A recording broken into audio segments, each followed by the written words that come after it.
새날 만에 아주 특별한 인터뷰, 아주 특별한 분 나오셨습니다. 김병기 민주당 원내대표 나오셨습니다. 어서 오십시오. 반갑습니다. 환영합니다. 오랜만입니다. 뭐 그렇게 오랜만도 아니죠. 원내대표 경선 나오셨습니다. 네. 나오셨고요. 자, 이분의 별명은 최종병기. 실제로 저는 제가 봤을 때 그래요. 굉장히 그 민주당 국회의원 다 좋지만 가장 믿음직한 맨 위에 있는 분이 아닐까 제가 그때 말씀드렸던 거고요. 여러분 그때 원내대표라는 자리가 원체 욕을 많이 먹어요. 맞습니다. 욕바지라며. 근데 오늘도 한번 욕 좀 드시게 하려고. 일부러. 여러분, 그러니까 사람이 어떤 믿음직하고 뭔가 믿게끔 만드는 캐릭터라는 건 굉장히 중요한 자산이에요. 정치인한테는. 네. 그런 이미지라는 게. 제가 정치를 설명할 때 정치는 이미지라는 표현을 쓰잖아요. 김병기 원내대표는 그런 분이세요. 타고나신 거죠. 친정엄마 말 들어서 잘못되는 거 하나 없다라는 옛말이 있습니다. 저희 친정어머니가 김병기 의원님 너무 좋아해서 그때 제가 처음 뵀을 때 한 번도 국회의원에게 사진 찍자는 말 한 적이 없는데 처음 했던 분입니다. 그러니까요. 자, 고맙습니다. 여러분 그 김병기 의원 원내대표인데도 호응업이 안 찼을 거예요. 이럴 수가. 301-0191-9098-01. 자, 김병기 원내대표에게 많은 관심 좀 바라겠고요. 채팅창 상단에는 김병기 TV 구독 좀 해주십사 하고 링크 걸어놨으니까요. 네, 다른 걸 떠나서 우리 동작 갑의 국회의원실을 말씀드리고. 코나님 나와봐요. 저는 이제 그런 거지. 아니지, 김병기 원내대표 나와버리에 내가 있는 거지. 난 이게 당원이니까. 그래도 대통령과 단일화하신 분으로서 너무 겸양의 미덕 찾으시는 거 아닙니까? 우리 강빈구 대변인 때문에 내가. 자, 여러분 있잖아요. 제가 이 이야기를 왜 드린 거냐면 사실 지금 뭐 저 당대표석 경선이네 뭐네 겹치면서 이게 있어요. 당원들이 김병기 원내대표에 대한 불만이 좀 있어. 그걸 솔직하게 한번 여쭤보려고 보신 거예요. 그 뭐냐면 부담되시겠네요. 정치라는 게 이미지라고 말씀드린 게 이유가 실제로는 사실과 다르게 오해되는 게 있고. 근데 김병기 믿고 뽑아줬는데 당원들 20%가 감이 돼가지고 뽑아줬는데 왜 당신은 나한테 만족을 못 시켜줘? 이런 것도 있을 거고요. 욕구불만. 그러니까 본인이 소통하시겠다고 새날 나오시겠다고 한 거예요. 네. 출연 좀 해달라고 하시니까 그럼 얼마나 훌륭한 시간이에요. 사실 이 전 원내대표께서는요 정규 방송 패널이었는데 원내대표 하고 나서 한 번도 안 나왔어. 그게 단절인 거야. 소통의 단절. 야, 진짜 잘못하셨네요. 크게 자. 꾸짖어 주셔야 되겠네요. 일단 소감만 여쭤볼게요. 원내대표 하신 지 지금 며칠 되신 거죠? 6월 13일 날 됐으니까 좀 한 달 조금 더 한 달 정도 돼? 네. 2달이에요, 2달. 2달 가까이 됐습니다. 소감. 이게 기자들이 왜 저 김건희한테 묻듯이 네. 자, 소감이 어떠십니까? 근데 제가 그 대표 직무대행을 갖다가 8월 2일까지 했기 때문에요. 실질적으로는 뭐 지금 그걸 논지 저는 한 뭐 일주일도 안 됐다 이렇게 얘기를 하는데 아까 뭐 정확하게 말씀해 주셨는데요. 원내대표 그러니까 특히 여당 원내대표 1년차 원내대표의 아주 중요한 역할이 있습니다. 이제 제가 그건 여러분들한테도 물어보고서 그게 충실하겠다 그랬던 것이 욕바지입니다. 그러니까 잘한 거는 그 통님과 죄송합니다. 대통령님 버릇이돼서 통님 괜찮아요? 네. 우린 다 이해하는 통님이라고 그랬으니까 통님이랑 아니면 당 대표 당으로 돌리고 못하는 걸 끌어안아야 되는 게 역할인데 저는 그 역할에 충실하게 하겠다 이렇게 분명히 말씀을 드렸고요. 그리고 대표의 역할이었기 때문에 대표의 역할이 사실은 직무대행의 역할이 그 대표가 아버지 역할인 것 같아요. 원내대표는 엄마의 역할이고 그래서 좀 제가 역할을 갖다가 하려고 그러면은 야 네가 황교안이냐 왜 역할을 하냐 그리고 역할을 안 하고 너 뭐야 너 가만히 있냐 너 바보냐 그러고 있는데 그 역할에 저 충실히 할 수밖에 없었던 게 한 달 정도면 이제 원내대표 당 대표가 바뀌니까요. 근데 지금 저 정청래 대표님이 이제 바뀐 다음에 이렇게 아버지의 역할을 갖다 충실히 잘하고 있다고 생각을 합니다. 이게 그 정청래 대표가 아마 첫 최고위원 회의 때인가 그런 얘기예요. 김병기 원내대표가 욕을 너무 많이 먹었다. 그 욕을 이제 나한테 해달라. 이게 이런 게 있어요. 그러니까 사실 원내대표 역할이라는 건 굉장히 많지만 그래도 그 국회 안에서 민주당의 역할이 상당 부분은 원내대표 주관하에 이루어지잖아요. 네. 물론 이제 지금 대통령실과 당대표와도 교감이 있어서 이루어지는 거지만 근데 모든 욕은 현장에 대통령 욕 못하니까 그렇죠. 뭐 예를 들면 당대표 욕 못하니까 할 사람이 만만하면- 없으니까 만만하니까 계속해서 욕을 하는 우리 김병기 원내대표님이 덤덤하게 말씀을 하시지만 지금 여기에 눈물이 고여 있어요. 아닙니다. 제가- 아닙니다. 아닙니다. 아, 이게 아까부터 마음이 많이 그게 김건희 휴지예요. 한번 쓰시기 이게 바랍니다. 이제 푸나님이 아끼는 휴지인데 제가 이거 눈물. 근데 정청래 대표가 이제 당선되고 나서 네. 딱 첫 저거위원회 뭐 이거 하잖아요. 네. 근데 뭐 그렇다고 정청래 대표는 뭐 생판 뭐 생면부지 남이 아니잖아요. 네. 근데 당 대표하고 원내 대표로 만난 거잖아요. 본인이 네. 생각하시기 케미는 어떠세요? 잘 맞죠. 아. 왜냐면 당대 아까 조금 전에 이제 말씀하셨는데 이 집안에서도 똑같습니다. 이 가장이 욕을 먹으면은 그 집안은 회복할 길이 없어요. 근데 엄마가 중간에서 그걸 갖다 잘 조율을 하고 네 아버지가 사실은 그런 사람이 아니다. 네 아버지가 무뚝뚝하지만 사실 아버지가 따뜻하고 너희를 위해서 어떻게 하고 이게 엄마의 역할이거든요. 근데 저는 그 원내대표는 의원들을 통해 가지고 엄마의 역할을 당원들에게 아버지는 그런 사람이 아니고 엄마가 이런 거는 갖다 해야 된다는 역할에 아주 굉장히 충실해야 된다고 생각합니다. 특히 지금 오늘 저희가 국정기획회를 오늘 국민보고회가 있었거든요. 네. 다녀왔습니다만 이전에 그 문재인 정부 출범 초기에 가장 핵심적인 역할을 했던 의원이 그런 얘기를 한 적이 있어요. 불가능한 얘기지만 자기한테 만약에 법안을 만들려고 한다면 대통령이 탄핵에 의해서 대통령이 되더라도 인수위를 갖다 거치는 법을 만들고 싶다고 할 정도로 이게 인수위가 없는 게 엄청난 예. 거라고 그러더라고요. 더군다나 문재인 정부는 노무현 정부 때 그 비서관을 했던 사람들이 비서관을 들어갈 정도로 나름대로 준비를 해서 들어갔는데도 정말 시샘말로 헤맸다고 합니다. 근데 지금 이재명 정부가 너무 잘해가지고 오히려 믿기지 않는다. 오히려 믿기지 않는다 이런 얘기를 갖다가 저기 지금 할 정도였습니다. 오늘 국정기획위 보고회 맨 오른쪽에 아, 우리 김엄마 계시네요. 김엄마 계시네요. 외모는 무조건 아빠인데. 저기가 예. 지금 청와대 영빈관이죠. 네, 그렇습니다. 지금 말씀하신 모든 맥락이 이 사진 한 장이 전 담겨져 있다고 봐요. 잘하고 싶어하는 욕구. 근데 현실적 제약. 그리고 그 모든 책임을 진 사람들. 거기다 여기 부담스러운 앉아 있는 기대감. 거. 저는 이렇게 봐요. 의지가 하나로 모아지면 어쨌건 이재명 민주당 정부는 성공할 수밖에 없다. 생각이 바른 사람들 모여 있는 거예요. 김건희나 윤석열처럼 주는 대로 다 받아 먹어야지가 아니잖아요. 모든 목적이 국민을 위한 것. 때로는 그 사이에 정책이 실패할 수도 있어요. 다 성공하지는 않아. 문제는 내가 어떤 의도로 정치를 하느냐의 문제라고 생각해요. 그런 지점에서는 민주당이 국민의힘보다 100배는 낫습니다. 나는 그들이 국민을 위해 정치하는 걸 한 번도 본 적이 없거든. 자, 한 말씀 드리면 지금 통님이나 저희 대표님이나 다른 그 국민의힘 사람들이 갖지 못한 그런 특징이 하나 있는데 문제 해결 능력이 뛰어나요. 그 문제는 벌어지게 돼 있습니다. 문제는 생기게 돼 있거든요. 근데 그 문제를 얼마나 그 진솔하게 대하고 해결할 수 있느냐가 굉장히 중요한데 덕목인데 그 문제 해결 능력은 탁월한 것 같습니다. 예. 오늘 이재명 대통령이 한 얘기예요. 이재명 대통령은 우리 정부에서 유일한 한계는 상상력이라고 거듭 강조했습니다. 현실이 안 좋아하지 않고 과감한 상상력과 신속한 실천으로 사회적 난제 해결에 나설 것을 주문했습니다. 우리가 부족한 건 상상력이다. 어디까지 갈 건지. 그게 대통령의 특성이기도 하거든요. 성남시장이나 경기도지사 할 때 생각지도 못한 정책들 갖고 와가지고 사람들 감동시키잖아요. 자, 어쨌건 우리 김병기 원내대표 고생하시고요. 저번에 그 이야기도 한 치고 한번 줘먹을까요? 6대6 윤리특위 문제. 아, 네. 근데 그거를 이제 정청래 대표가 야 이거 원래 통과시키려고 했던 거를 보류시켰었죠. 네. 근데 이 내막이 뭐예요? 6대6은 왜 만들어진 거예요?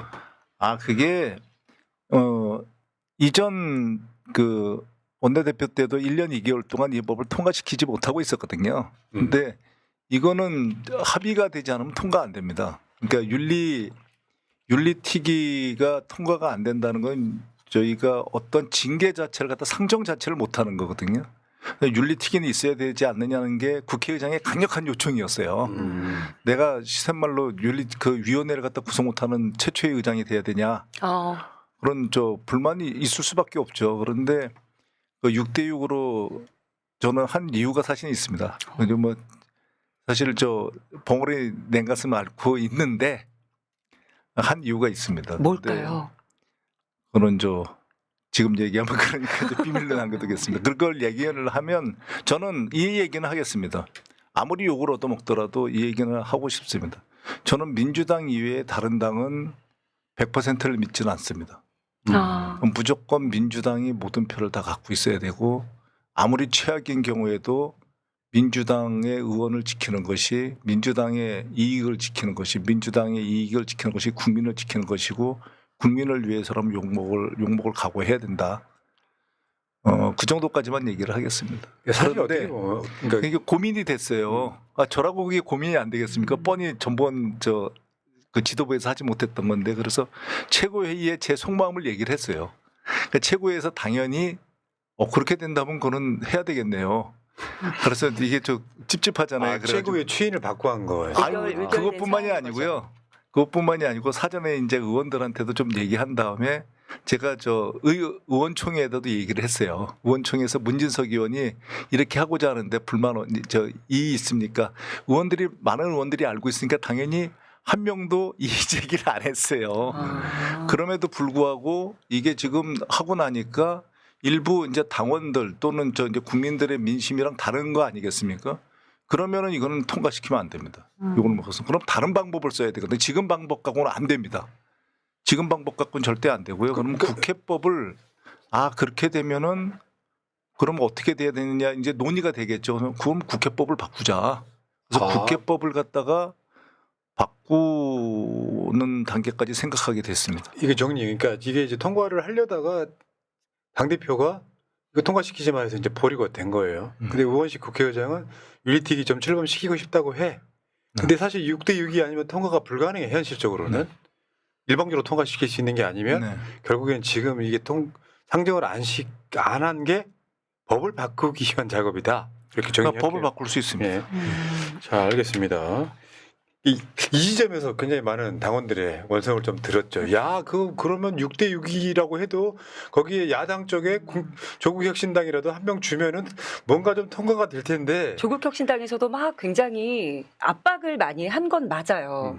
근데 지금 말씀을 들어보니까 우리 엄마는 아빠가 물건을 잘못 싸오든 애들이 실수를 하든 밖에 나가서 반품은 엄마가 다 해오거든요.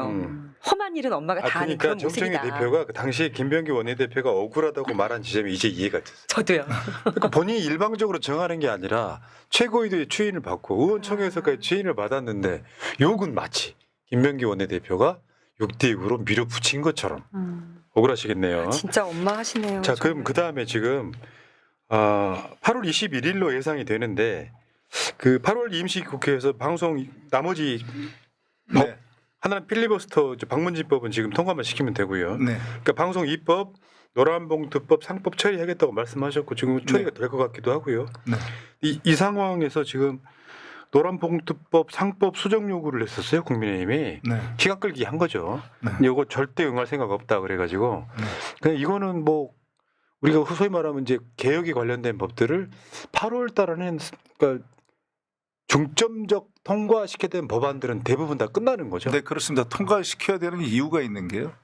이 법안을 끌 이유도 없지만 이런 법안들을 일단 신속하게 민생 법안을 갖다가 통과를 시켜야 9월 달부터 검찰개혁법 관련된 법들을 갖다 통과시켜야 됩니다. 이제 그게 아주 중요한 지금 개혁이거든요. 그게 4법인데요. 검찰개혁 4법인데 이 법을 갖다가 추석 전에 통과시키려고 하면 그 전에 다른 법들은 다 정리하고 시작을 해야 돼요. 그렇죠, 그렇죠. 그래서 제가 일부에서 얘기하듯이 지나치게 이걸 갖다가 무리하고 있는 거 아니냐고 얘기를 하는데 그렇지 않습니다. 왜냐하면 이 법들이 지금 상법이라든지 지금 노란봉투법, 방송 3법 이런 것들이 이번 정부 들어서 추진한 게 아니고요. 벌써 그 거부권이 다 행사됐던 법들이고 수도 없이 논의됐던 법들이라서 이미 이 법에 대해서는 얘기가 나올 만큼 다 나온 법들이거든요. 예, 그렇죠, 그렇죠.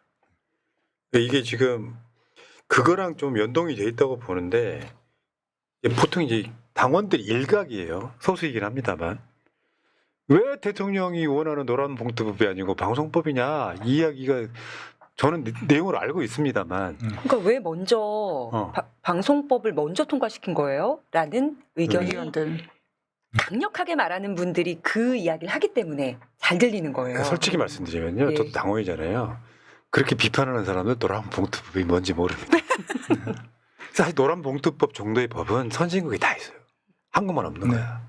근데 그 본인 직접 말씀해 주십시오. 일단 그러니까 대통령 비서실 이런 걸 할 때 당정대가 긴밀하게 논의를 하거든요. 대통령이 그런 말씀을 노란봉투법을 먼저 통과시키라는 말씀을 당연히 하신 적이 없습니다. 이 법은 어느 게 통과돼도 8월 달 내로 다 통과되게 돼 있거든요. 그러니까 어느 법을 먼저 통과시킨 거는 스킬에 관계되는 건데 이제 뭐 최민희 의원이 올라갔다 김현희 의원이 올라갔다 그렇지 않습니다. 그 올라가가지고 다 그때는 노란봉투법을 갖다 먼저 통과시키겠다 뭐 이렇게 의원직 의장님도 의장님께서. 말씀하시고 그러셨는데 이걸 어떻게 통과시켜서 조화를 맞추냐는 거는 저희 내부에서의 그런 의견도 있고 당정대와 이 의견의 조율도 있고 그리고 이 법이 어떤 것이 가장 그러니까 했을 때 국민적으로 효과가 크냐 이거는 이제 당론으로는 당심은 당연히 세 개의 법을 다 통과시키는 건 당연한 겁니다. 그런데 이 법을 갖다가 반대하는 사람조차도 어느 법을 제일 먼저 설득시킬 수 있느냐 문제거든요. 근데 상법이랑 노란봉투법은 일종의 같은 법입니다. 이 법을 갖다가 한꺼번에 통과시키는 거죠. 그러니까 만약에 시간이 있어서 노란봉투법이랑 상법을 갖다가 7월 국회에서 통과시킬 수 있었다면 먼저 통과시키는 겁니다. 방송법을 나중에 해도 되니까 이 법 두 개를 띄워놓은 거죠. 사실은. 이 법 두 개를 갖다 왜냐하면 그 재계에서의 불만이 노란봉투법과 상법이지 않습니까? 네. 근데 반면에 이 다음에 이제 저희가 이제 다뤄야 될 법들이 이제 그 배임죄 이런 법들이거든요. 이건 노조의 불만입니다. 그리고 근로자의 불만일 수 있거든요. 이 법들을 갖다가 균형 잡게 맞추려고 그러면은 법들을 갖다가 한꺼번에 묶어가지고 노란봉투법, 상법을 갖다 통과시킬 테니까 배임죄도 우리가 준비한다 이런 것들이 얘기가 다 그 이제 물밑에서 되고 있는 것들이거든요. 그래서 그 법들을 갖다 한꺼번에 통과시키기 위해서 그 8월달로 수정하는 건데 이 법을 바꾼 건데 거기서 좀 오해가 어느 언론사에서 가짜 뉴스를 냈어요. 그러니까 뭐 노란봉투법을 갖다가 뭐 먼저 통과시키는 게 좋겠다. 뭐 제가 정확하게는 기억이 안 나는데 근데 그런 얘기를 당연히 통일께서는 하시지 않습니다. 그러면 실질적으로 개혁 성과를 이뤄내기 위해서 전략적으로 그 방법을 택하셨던 거죠. 그 전략의 전술이죠. 예. 전략은 이제 3개 법을 다 통과시킨다. 근데 5개 법을 다 통과시킨다. 이게 8월 달까지 1차 목표를 이룬다. 이게 전략이었고요. 전술은 이제 그 가운데서 이제 변화시키는 거였습니다. 그 여론전의 문제도 있다고 생각해요. 네. 언론이 KBS 지금 이제 이사회를 정상화 시킨 거예요. 그거 사실 알고 보면요. 대통령이 방송장 안 하겠다는 의지예요. 그렇죠. 그거 포기하기 쉽지 않은데 아쉽긴 한데. 그런 상황에서 이제 예. 여론 우호적으로 만들고 그거는 어떤 정무를 다루는 쪽에서는요. 이게 더 먼저인지 하는 것들은 굉장히 고도의 전략적으로 하기 때문에 이런 거고. 자, 알겠고요. 근데 이제 이런 지점도 있어. 궁금하신 분들 다 한번 여쭤보겠습니다. 일단 지금 진짜 부담스러우시겠다. 아니 그게 아니고 진짜 부담스러우시겠다. 이걸 피해가면 안 돼. 이물 좀 마셔도 돼. 네. 당원들이 주십시오. 뽑은 원내대표예요. 옛날에 의원들이 뽑은 원내대표가 아니야. 당원들 지분이 있어. 물어볼 때 우리는 권리가 있다. 맞습니다. 아니 근데 그 와중에 지금 이 국가 국정에 대해서 얘기하는데 지금 아초님께서 막 잘생겼다라고 얘기하시고 지금 가시방석입니다. 자, 그런데 아이고. 그럼 여기 질문지 없었는데요. 내가 진짜 당황시키려고. 답을 하실 수 있을 것 같아서.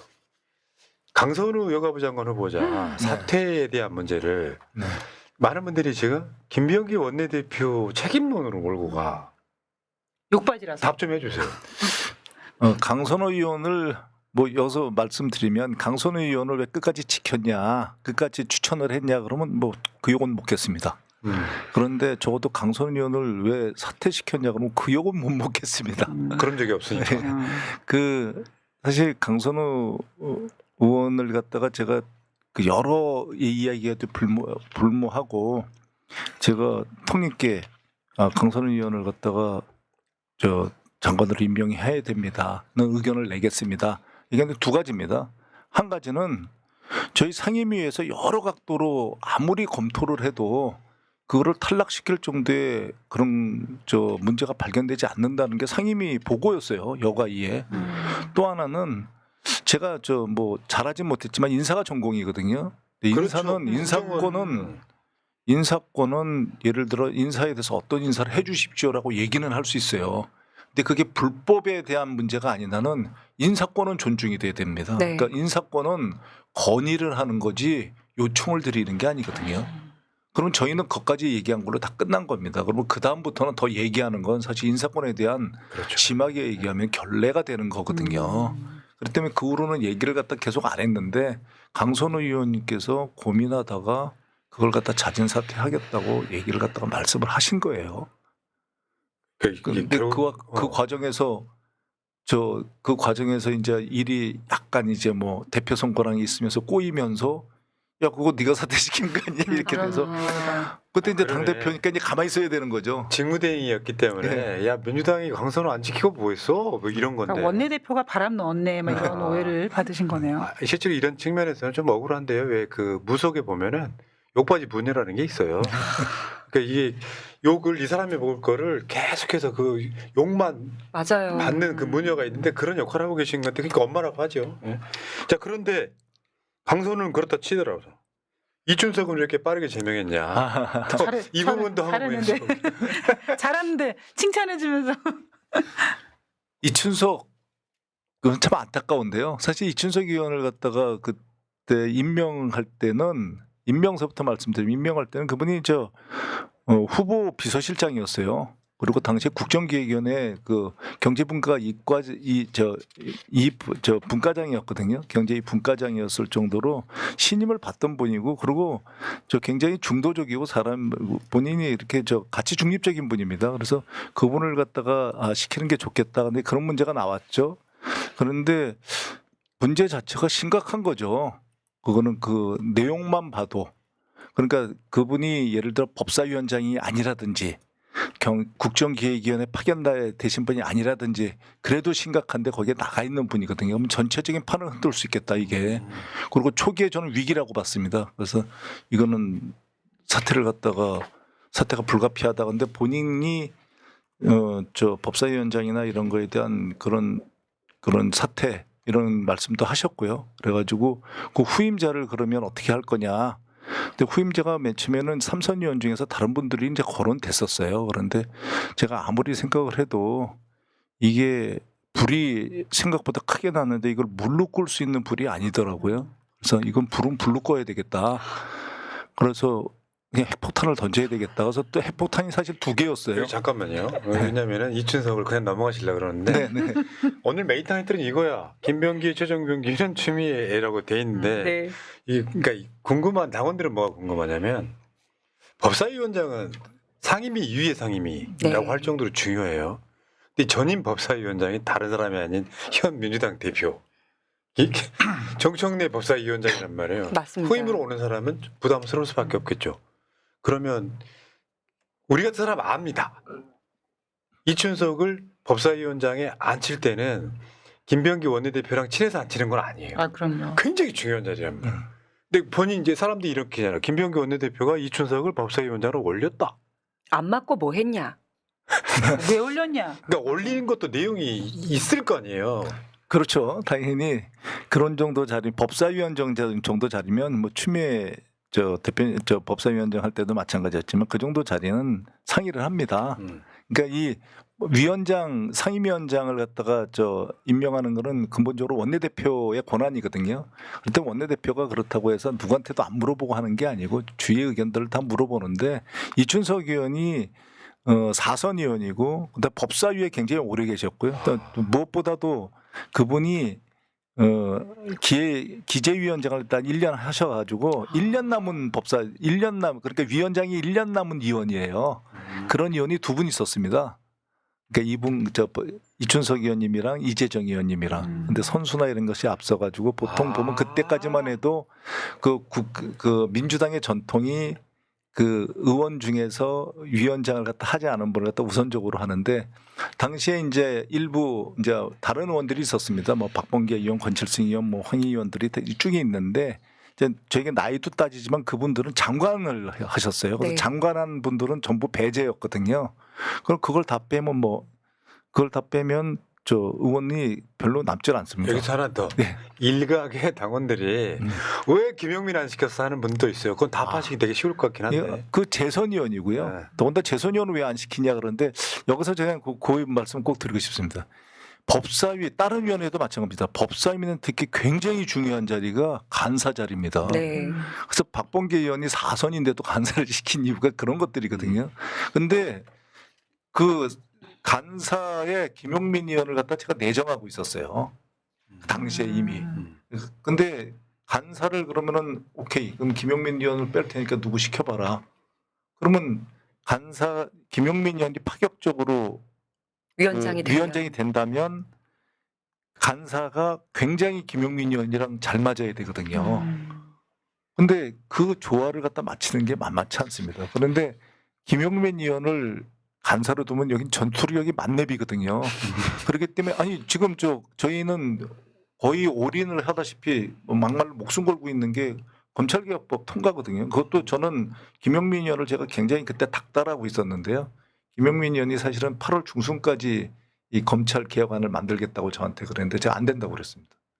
7월 말까지 무조건 만들어라. 하지 말라고 생각했더니 너무한 거 아니냐고 그러더라고요. 너무한 거고 뭐고 그러면 안 된다. 왜냐하면 저희가 이걸 자꾸 추석 때 뭐 이렇게 얘기하는데 이거는 이 법은 보나마나 필리버스터가 걸릴 거거든요. 네.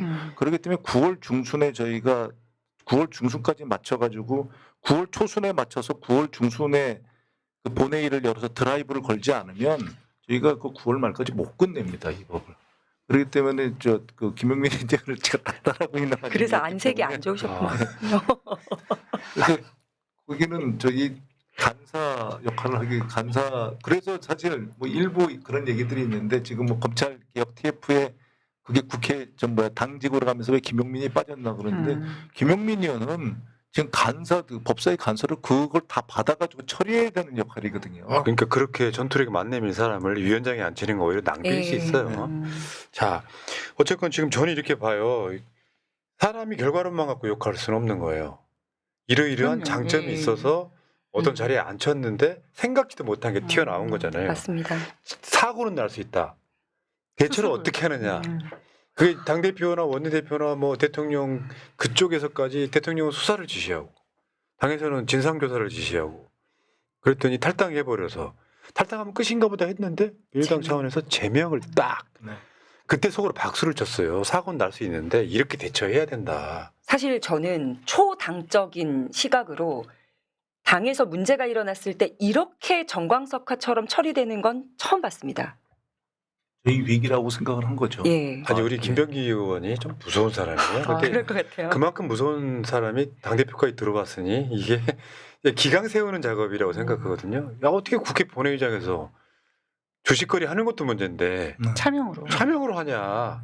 근데 막 한참 주식이 오르고 있을 때였는데 정보 야. 정보 이 부분은 사고는 날 수 있지만 사고를 어떻게 처리하느냐가 국민들한테 주는 믿음은 대단하다고 맞습니다. 생각합니다. 중요합니다. 이거 잘하셨어요. 그러니까 이춘석을 어쨌건 법사위원장에 내정한 과도 있지만 이거 수습을 빨리 잘함으로써 이게 이제 네 알겠습니다. 우리 원내대표님 목이 자꾸 메시는 것 같은데. 물 드세요. 예. 여기 보니까요 지금 그 민주당이 조강특위가 구성됐어요 이미. 그래서 이춘석 지역구 사고지구단까지 지정을 했어. 네. 그러니까 우리 언론에서 이제 그쪽에 출마하고 익산 쪽이죠. 출마하고 싶은 사람들이 익산으로 모여들고 있다고. 정치란 그렇게 비정한 것이요. 제가 봤을 때는 이춘석 같은 사람들은 이런 측면도 있거든요. 답 안 하셔도 되는 건데 호남 같은 데서는 약간 좀 지역 서울에서는 경쟁이 엄청 심하잖아요. 네. 지역에 한번 딱 뿌리 내리신 분들이 개혁 성향도 없고 그냥 사실 솔직히 말씀드리면 당원들하고 소통도 안 하고 누군지도 몰라. 이름은 알아. 정치공관여층은. 목소리도 몰라. 그러다 보니까 본인들의 어떤 기득권만 추구하는 사람들이 꽤 많은데 저는 이 차제에 당원들 입장에서 같은 지역구 김병기 의원 바로 해당되는구나. 같은 지역구 연속 3선 이런 거는 좀 이렇게 법을 좀 바꾼다든지 해가지고 뭔가 이렇게 순환되게끔 했으면 좋겠다. 저 동의합니다. 네. 예. 그럼 이제 동작 예. 을로 가시네. 아 이제 제가 저 사실 동작을?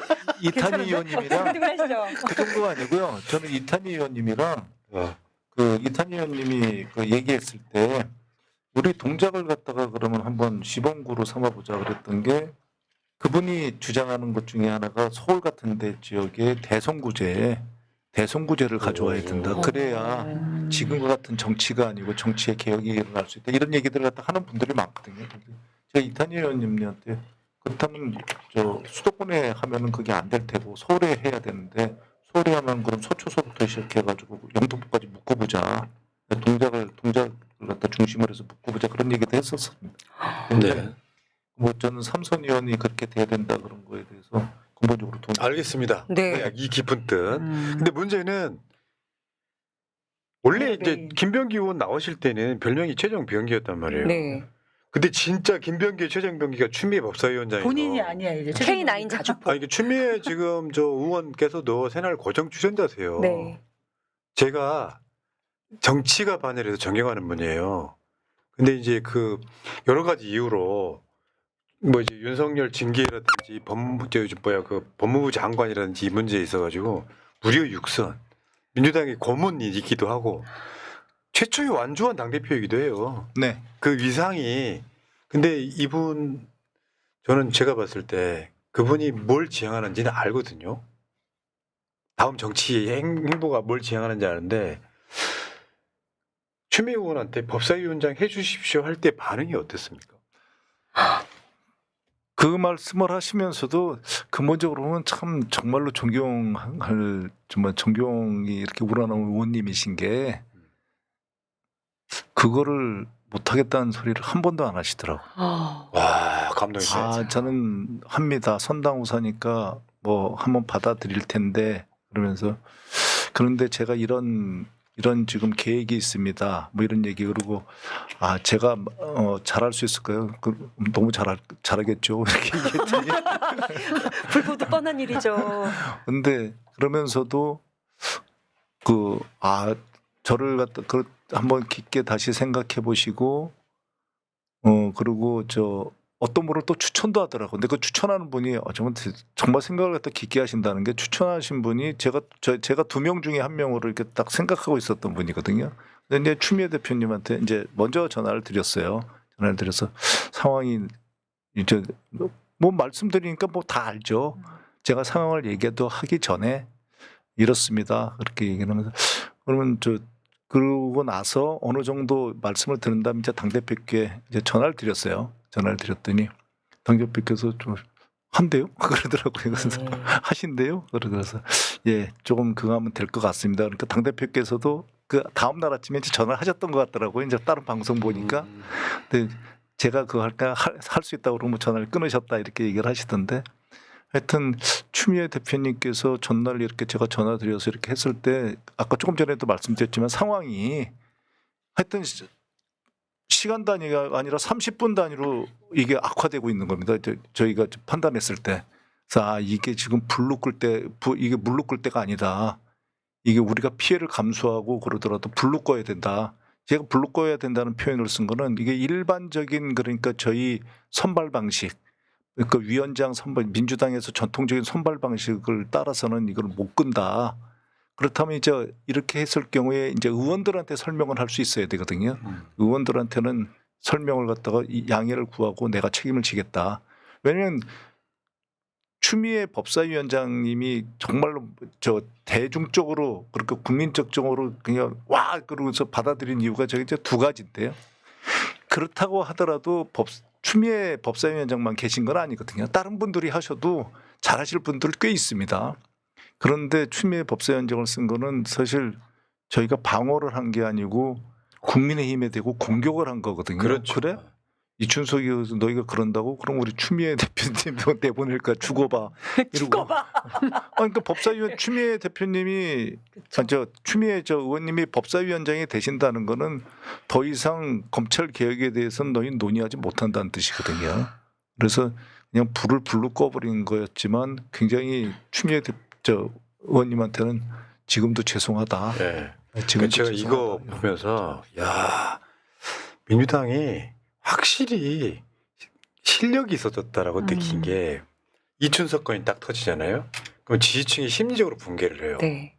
다른 사람 알고 법사위원장이 차명으로 주식 거래를 했다고 이 주식이 막 오르는 시기에 지지층이 네. 막 요동치고 막 분열되는 상황까지 오는데 이걸 끌 때는 지지층들이 기대가 생길 만한 시선을 쫙 모아주는 인물을 하나 배치를 해야 돼요. 저는 정확히 말하면 추미애 의원이 현역이었다는 게 굉장히 다행이라고 생각했어요. 사실은 추미애 의원이 정청래 법사위원장만큼만 하시면 돼요. 개혁법 할 때는 좌우만 하면 안 돼. 최소한 법사위원장은 중립도 지키면 안 돼. 지금 상황은. 그 법사위원장이 스피디하게 처리해주고 지금 우원식 국회의장도 그런 개혁에 있어서 본인 스스로의 어떤 의지가 강하신 분이잖아요. 근데 법사위에서 막히면 안 된다고. 저번에 법사위원장 내려놓고 정청래 의원 전 법사위원장 다음 방송하던 때 제가 물어봤어요. 이준석 법사위원장 어떠십니까? 그랬더니 의례적으로 잘한다고 할 줄 알았거든요. 네. 글쎄요. 그날 회의가 있는 날이었어. 글쎄요. 더 지켜봐야 되겠는데 하더라고. 그 사람 그런 걸 수 있어요. 그러니까 이게 이춘석 의원하고 친분의 문제가 아니라 위원장을 지금까지 안 한 사람, 다음에 장관 같은 것도 한 번도 안 한 사람, 그중에 3선 누구 있지? 4선 누구 있지? 근데 이 사람은 환노위였어, 기재위였어, 법사위였어까지 다 따진 다음에 그 사람은 안 쳤어. 근데 결과론적으로는 어떤 실패가 나오면 네가 임명한 거잖아. 이렇게 당원들은 그러기 쉽다는 거예요. 저는 어쨌든 간에 야 최종병기라는 말이 추미애 의원한테 쓰일 줄은 저는 깜짝 놀랐습니다. 지금. 정치적 상상력의 첫 번째 발현이죠. 그렇죠. 예. 어떤 사람은 과정이 중요하다고 어떤 사람은 결과가 중요하다고 하는데 이춘석 의원의 문제가 터졌을 때 당원들이 당황하고 막 분노했을 때 빨리 추미애 장관으로 확 띄우 분위기를 바꾸면서 가장 당황했던 건 국민의힘이었죠. 그게 실력이었어요. 더군다나 이춘석 사건 터졌을 때 법사위원장 다 하려고. 근데 민주당은 절대 줄 수 없는 자리예요. 맞습니다. 개혁 못해 이 자리를 주면. 그 자리에 추미애를 앉힘으로써 사실 이춘석 이슈는 지지층들 사이에서는 이틀도 안 갔어요. 그러니까 더 큰 그림을 그리기 위함이 아니었나 이렇게 생각하는 분들도 그게 있고. 아까 불을 불러 꺼버린 거예요. 주진우 의원은 준비하고 있었거든요. 그게 실력이었어. 그게 실력. 주진우가 지금 뭘? 주진우 의원이 공격 태세를 갖추면서 아. 뒤집어 버리려고 했는데 난 또 법사위원장 하겠다고 됩니다. 가능성도 없지 자, 않다. 어쨌든 민주당의 실력이 이렇게 보이는 거고요. 저는 정청래 당대표하고 지금 김병기 원내대표의 케미가 잘 맞을 거라는 걸 익히 알고 있습니다. 이게 뭐냐면은 엄마는 묵묵하게 쉽게 표현하면 묵묵하게 개고생하는 거고 맞아요. 이제 욕바지 모녀였던 원내 대표 엄마는 주방에서 요리 맛있게 만들면 돼요. 당대표는 이제 밖에서 오늘 화살을 본인이 맞으면서 헤쳐나가는 거라서 그게 역할인데 그게 하기 싫으면 하면 안 되죠.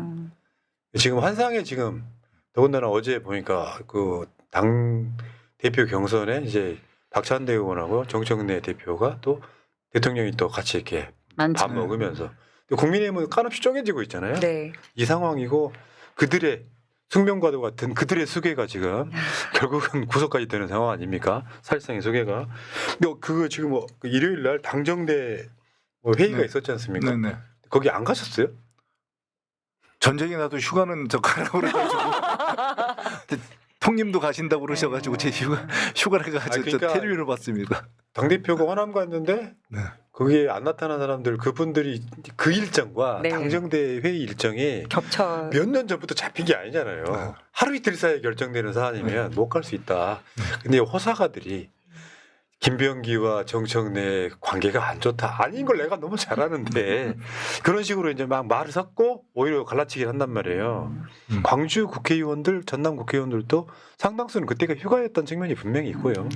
근데 지금 그때 그 김병기 원내대표가 대주주 기준을 50억 유지해달라 이 이야기 전달했다고. 사실 본인이 생각하시기에는 대통령실은 10억으로 가고 싶어하는 것도 아니잖아요. 그게 지금 그러니까 다시 말씀드리지만 당정돼서 그 집행하고 행정과 집행하라는 거는 대통령실과 정부거든요. 그 국회는 민심을 전달하는 겁니다. 민심과 의견을 전달하는데 저희는 이 50억이라는 의견도 있다는 것만 전달을 했지만 그거는 10억이라는 의견이 나왔기 때문에 50억이라는 이런 반론이 있다는 걸 갖다 전달한 거지 10억이 안 된다는 걸 전달한 게 아니라는 걸 다시 한번 말씀드리고 싶습니다. 네. 근데 이게 참 이 건이요 좀 묘한 게 50억으로 가야 된다는 적어도 30억 컴프로마이즈 30억은 아닌 것 같습니다. 근데 50억으로 가야 된다는 의견의 이론도 탄탄하고요. 그렇죠. 아니다 무슨 소리냐 10억으로 이걸 해야 된다는 이론도 아주 탄탄합니다. 이 이론이 어떤 게 사실을 집행을 해가지고 맞을지 잘 몰라요. 제가 이 얘기하면 50억 그거 하는 건데 야 네 말을 그렇게 해놓고서 뭐 그렇겠지만 전 분명히 50억이라는 의견을 갖다 얘기했습니다. 근데 50억이라는 의견을 갖다 요청을 한 게 아니라 이런 의견이 있다는 거, 이런 여론이 있다는 걸 갖다가 한정희 의원도 마찬가지입니다. 저희 국회에서 전달을 했고 이걸 저 이제 대통령실과 정부에서 다시 검토를 해가지고 최종적으로 결정을 할 겁니다. 단 10억이라는 걸 갖다가 정부라는 데서 거기도 테크노크라트들이 다 결정하는 거거든요. 결정했는데 민심이 조금 그렇다. 뭐가 그렇다고 팍팍팍 바꾸면은 이게 법 안정성이 더 없어지는 문제가 분명히 있습니다. 그렇기 때문에 이 두 가지를 갖다가 잘 판단을 해가지고 조만간 한 다음 주 정도 초 정도에는 결론을 갖다가 정부에서 내리지 않을까 싶습니다. 저도 대통령실도 실력 있다고 느꼈던 게 주식이 그냥 금요일 날 폭락을 했잖아요. 지난 8월 1일. 그러면 막 이제 호들갑 떨면서 야 이거야 50억으로 그냥 가자 할 수도 있었는데 그때 첫 반응이 뭐냐면 하루 갖고 판단할 수 없는 문제다. 그쵸. 다각적으로 판단하겠다. 이런 건데 전 이렇게 봐요. 그게 저번에 저 선대인 소장 나올 때 이야기를 했지만 10억으로 하면은 연말이면 다 팔아버리는 뭐 여러 가지 이제 기술적 문제가 분명히 있는데 저 김병기 원내대표께서도 말씀하셨지만 일장일단이 있어요. 어떤 정책마다. 그럴 때 너무 여론에 따라갈 수는 없는 건데 이 부분에 있어서는 이게 저는 이렇게 봅니다. 정책 정당으로서의 실력이라고 봐요. 야야 소득인데 과세를 하네? 10억까지는 받아야 되는 거 아니야? 뭐 대주주 기준을 10억으로 해야 되는 거 아니야? 이렇게 얘기를 하지만 여기서 따라올 수 있는 부작용도 있을 수 있잖아요. 요거를 잘 정하는 건 실력 있는 정당만 가네요. 그러니까 양도세가 뭐 50억이어서 10억이 된다고 갑자기 주식이 막 폭락한다 그런 건 아닌데 문제는 뭐냐면 그 양도세를 내야 되는 기준이 있다 보니까 연말에 양도세를 피하기 위해서 매물이 나와서 주가가 많이 그렇습니다. 빠지지 않냐 그러면 꼭 금액 그 50억이냐 10억이냐도 중요하지만 꼭 연말이 아니라 그 세금을 정하는 그 기준을 또 변경하는 방법도 있고 다양한 의견을 들어서 고민해 보시는 것도 좋을 것 같습니다. 근데 저희가 하나 조금 부족했던 거는 그건 당이 정부가 아니고요 당입니다. 당 쪽에서 조금 이게 부족했던 거를 갖다 좀 반성하자면 그러니까 이게 어떤 거로 정할 때 국민들한테 사전적으로 이렇게 충격을 갖다가 상당히 그 관계되는 사람들을 완화시킬 수 있거든요. 그렇죠. 이게 50억에서 10억을 내려도 이렇기 때문에 실질적으로 주식에 그런 게 없습니다라는 걸 갖다 상당히 얘기를 한 다음에 이걸 갖다 서서히 끌고 나왔어야 되는데 갑자기 그냥 국정기에서 퍽 터진 거예요. 그러는 바람에 야 너희 뭐 하는 거야 이래가지고 이렇게 퍼지는 네, 거죠. 맞습니다. 그렇죠. 예. 그 와중에 또 이제 아주 그 원리 원칙적이거든요. 진성준 의원이 야 그러지 않는다고 그러고 자기 의견을 갖다 빡 내는 바람에 불을 질러버리는 그런 게 있었는데 그런 것들은 저희가 좀 부족했다고 생각을 합니다. 맞죠. 그러니까 그게 이제 언론을 다루는 거, 정보를 밖에 내는 거, 네. 그것도 실력이고요. 보안 유지 잘하는 것도 실력이고요. 어쨌건 지금 김병기 원내대표 출마하셨을 때 제가 당원으로서 보증한다. 네. 저는 김병기 찍겠다. 근데 그분이 가셔가지고 만약에 막 이제 아주 잘못해버리면 찍은 내가. 그쵸. 근데 제가 봤을 땐 그래요. 여러분들의 가장 어려운 시기에 당대표 직무대행까지 맡아서 그냥 욕을 좀 많이 드시긴 했지만 저는 제가 김병기 의원을 지지했던 이유는 간단합니다. 김병기 같은 스타일은요. 자기가 먼저가 아니라 당이 먼저인 사람. 네, 그럼 뭐 확실합니다. 내 이익을 위해서 정치를 하지 않는다는 거예요. 그 믿음이 때론 욕을 먹어도 시간 지난 뒤에 내가 욕했던 김병기가 진실이 밝혀지거나 오해가 풀렸을 때 또 부채의식 생기죠. 부채의식, 네. 마음의 빛 이론이 작동을 하는 거예요. 그때 내가 괜히 열심히 한 사람 내가 괜히 오해했고 이제 미안했다 이런 생각이 드는 것처럼 저는 지금까지 굉장히 잘하고 계신다라고 뽑은 보람이 있다라고 느껴보는 바로 그런 분이십니다. 또 소통은 더 강화하겠습니다. 그런 것보다는요. 제가 겪어본 정치인들이 있잖아요. 그중에 정말 믿음 가는 사람. 뭐 거짓말 안 하고 사람에게 자기가 한 말은 꼭 지키는 사람이고 하나 더 있어요. 뭐예요? 의리. 의리. 그러니까 당원에 대한 의리도 있겠지만 기본적으로 정치 신의를 지키는 사람. 그런 부분이 뭔가 민주당 정치인들 당원들도 뽑았잖아요. 물론 뭐 서영교 의원한테는 죄송한 말씀이긴 한데 누구 당원이든 국회의원들이든 김병기 의원에 대한 기대치로 뽑았잖아요. 그러면 100% 잘하는 건 불가능하고 다 좋은 열매만 알 수는 없는 것이고 지지해줘라 그냥. 아니, 끝까지 예. 믿고 말이 많네. 말이 많네. 지지해줘라 좀. 믿고 밀어줘도 된다. 네. 자, 알겠습니다. 저 의원님, 제가 이 진짜. 방송하면서 현직 원내대표 인터뷰는 처음이에요, 민주당. 자꾸 자주 나와 주시래요. 네. 저 여기 이 카메라 보시면서 이제 또 당원분들께 제가 당원 대표로 오늘 모든 질문 다 했습니다. 마지막 인사하십시오. 항상 부족한 점이 많을 것입니다. 그리고 걱정도 많이 되실 것입니다. 하지만 단 하나 말씀드리면 정말로 당을 위해서 그리고 이 이재명 정부의 성공을 위해서 분골 쇄신하겠습니다. 그리고 좀 더 투박함을 좀 벗어나서 좀 세련되도록 노력하겠습니다. 그리고 소통을 더 강화하겠습니다. 지켜봐 주십시오. 예. 고맙습니다. 그리고 새날에 가끔 나오겠습니다. 와. 이제 새날 출연은요 간단해요. 본인이 동네 마실다니시듯이 잠깐 들으면 되는 거예요. 네. 저한테 말씀 안 하셔도 돼요. 들어와가지고 똑똑똑 인터뷰합시다 하면 되는 바로 그런 자리고 다 당원들이에요. 다 당원들. 강미정만 빼고. 저만 빼고. 근데 제 뇌피셜 곧 합당할 거니까. 자, 김병기 원내대표 함께했습니다. 수고하셨습니다. 고맙습니다. 고맙습니다. 감사합니다.